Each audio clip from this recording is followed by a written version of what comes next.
সবাইকে জানাই ঈদ মুবারক। আজকে আমি চেষ্টা করব আমাদের ঈদের নামাজ কিভাবে আদায় করা হয়। তো আমাদের নামাজ শুরু হবে সকাল 7টার সময়। তাই আমরা ভোরবেলায় উঠে স্নান করে নতুন জামা পরে রাস্তা দিয়ে হাঁটতে শুরু করলাম।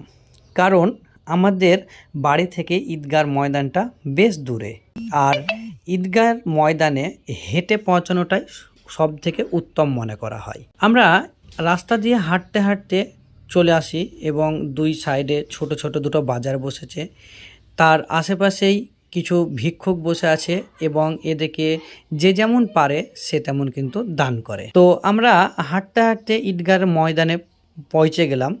তো এটা হচ্ছে আমাদের ঈদগার ভিতরে জুতো অ্যালাউ নাই, তাই আমরা এখানেই জুতো রেখে দিলাম এবং আমরা যে যেখানে নামাজ পড়ব সেখানে পৌঁছে গেলাম। তো আমরা ডিসাইড করলাম যে উপরে নামাজ পড়ব, কারণ আমাদের ঈদগার যে ময়দানটা সেটা দুতলা, উপরেও নামাজ পড়া যায় এবং নিচেও পড়া যায়। উপরে পৌঁছে দেখি ঈদগার ময়দানটা খুবই সুন্দরভাবে সাজিয়েছে।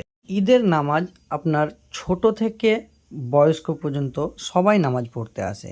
প্রচুর লোক, একতলা দুতলা পুরোই ফুল, কারণ এই যে ঈদের নামাজ পুরো বছরে একবার আসে আমাদের এই ঈদ, তাই ছোট থেকে বড় পর্যন্ত সবাই এই নামাজ পড়ার জন্য আগ্রহী থাকে।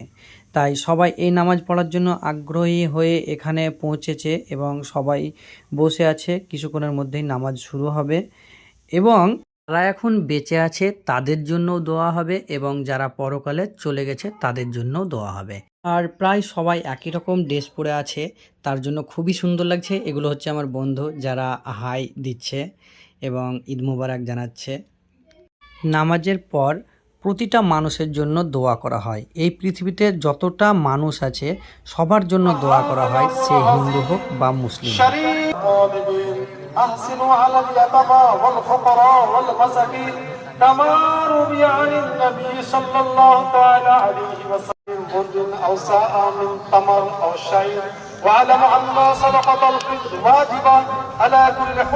আমাদের ঈদের নামাজ এখন শেষ, সবাই ঈদ মুবারক জানাচ্ছে, গলায় গলা মেলাচ্ছে এবং খুশি জাহির করছে।